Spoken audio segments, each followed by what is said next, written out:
Hello, welcome to Waypoint Survival. Today, let's make a bushcraft broom. Stay tuned.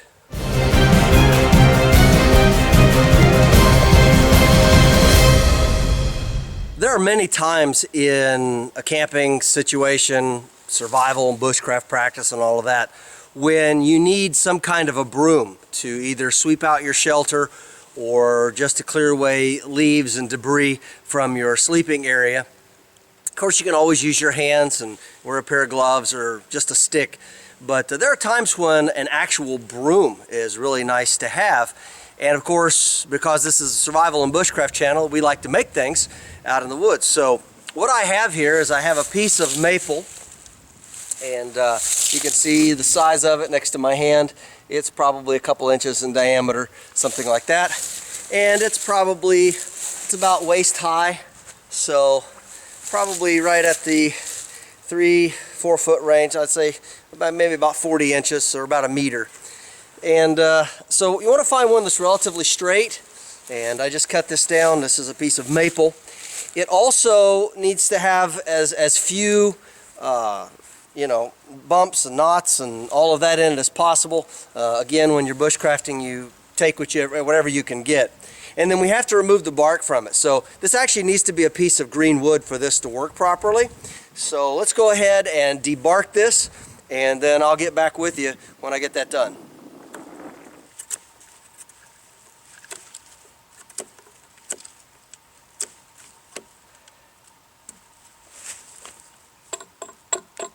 So I'm using my knife to do most of the debarking, and then my hatchet when I come to a place that's got a little bit more of a knot in it, or something's a little harder to just cut off. Obviously there's a reason why we carry more than one kind of tool when we go into the woods.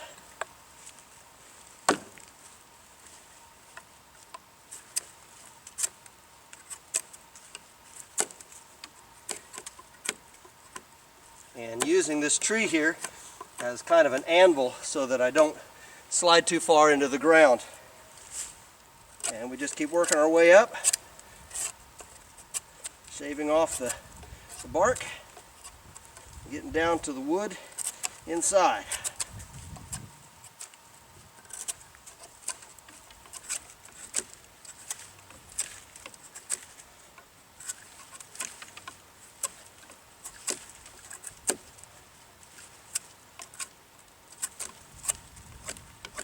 So I'm finishing this end here, and this is the bigger end. So the smaller end's up toward the top. And that's important because I want most of the material down at this end for my broom.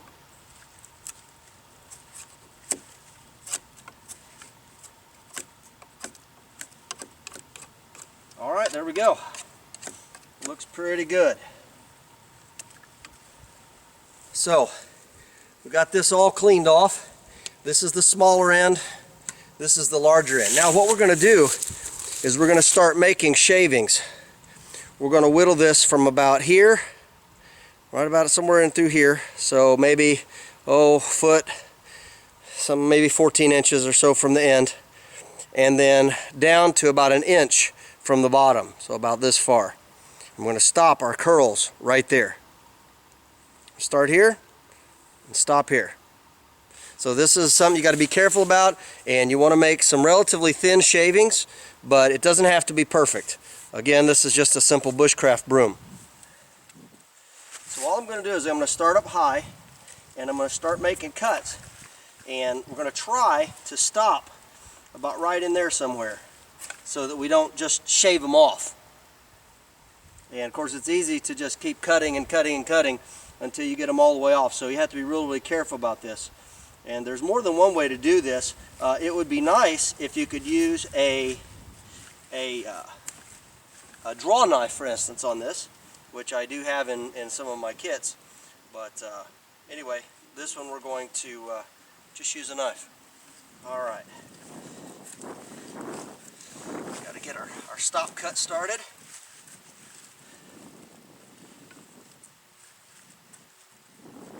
Okay.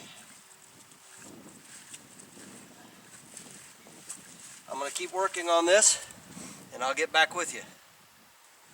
So This is what we're looking for right here, these really long shavings. And I found out that it's best to obviously put on a glove and then using the knife again as a draw knife and just grabbing it here and then just working my way slowly up it and not getting real excited or trying to shave real fast, and just working and wiggling the knife like that. And then we get this really nice long shaved section here. And we're just working our way around, smaller and smaller and smaller as we go. But this seems to work about the best so that you don't do that and just shave it off. And if that happens, just start again. What we end up with is something that looks like this, like a great big feather stick. And that's exactly what we're looking for. And we've got this shaved down quite a bit, as you can see. The diameter is much smaller. And then what we're going to do is we're going to cut this end off, because again we only want about 1 inch, and just a little bit right here, a little bit of dirt on it from where I was working on it. We're going to cut this off, and then we'll get to the next phase of our broom making.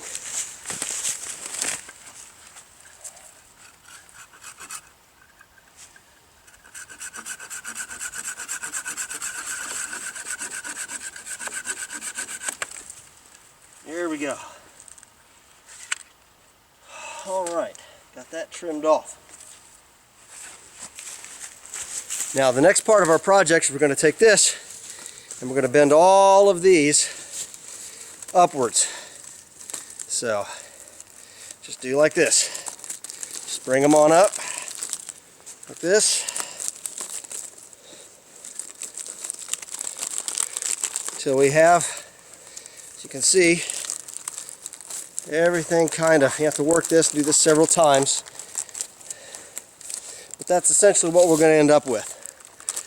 Alright, now we're going to take some line, some bank line, and we're going to wrap around that, and we're going to make our broom.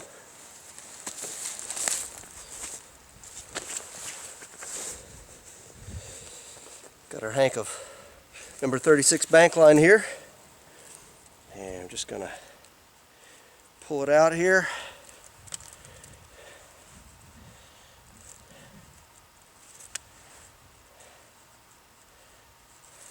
There's a lot of ways you could start off with this.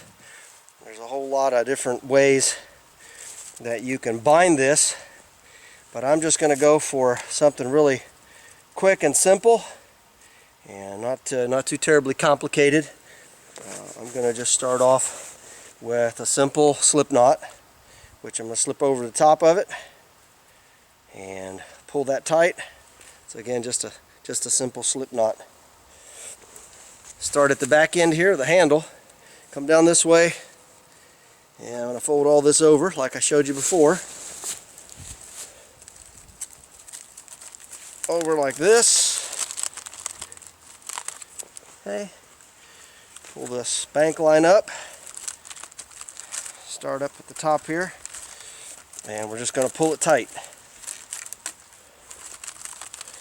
Hold this with one hand, and then tighten the bank line with the other.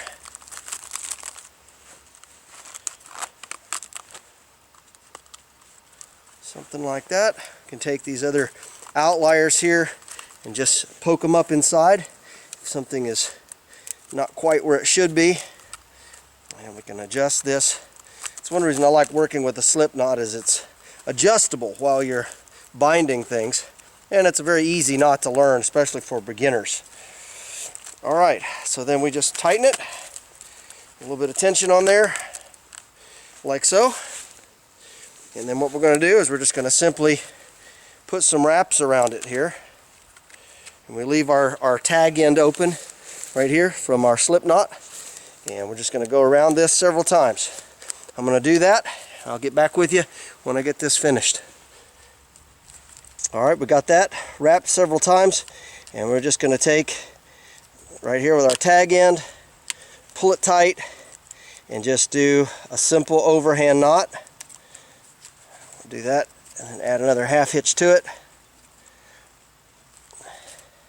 Just very simply like that. Alright, I'm going to take and cut off the excess on both of them. Okay.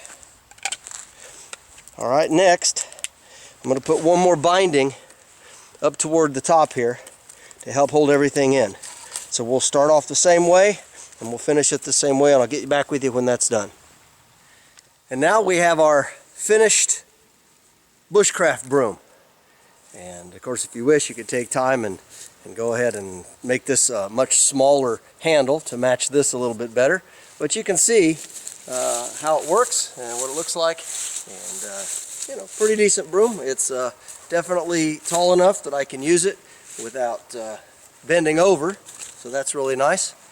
But this is just a quick, cheap and easy. I know there are many ways to make brooms, but this is just something you can do. It's kind of bushcrafty, and it's a lot of fun to make. It doesn't take that long, and you just have to learn how to make your really long pieces here without actually cutting them off, and then having some decent binding material. Okay, so let's say we're going to set up camp right here tonight by our creek, and we need to clean us a spot for our shelter. We just again start using this and start sweeping away, cleaning out stuff. Of course, you're going to get your broom dirty, but that's how you'd use it, and it's a pretty handy little broom. Works quite well. So one last thing, just for fun, I went ahead and rounded off the end, and after I shaved and tapered all of this down to be a more manageable size, fits my hand, because it was pretty good size, big around to begin with, and now we have more of a proper broom. So there it is. I want to thank you all for watching this video. I hope you really enjoyed it, and I'm getting ready to post all the class dates for next year in 2019 at www.waypointsurvival.com. You can also go on there and check the gear list tab, and it's under the more section at this point, so it'll drop down with a menu there, and you can order much of the stuff that you will need to take the class from my Amazon affiliate store. So I appreciate you all going over there and checking that out, and looking forward to seeing many of you come out to our classes next year. This is James Bender for Waypoint Survival. Please like, share, and subscribe. Make sure and check out the links in the description box below, and don't forget to press the bell button to stay notified of all of our upcoming videos. We'll talk to you next time.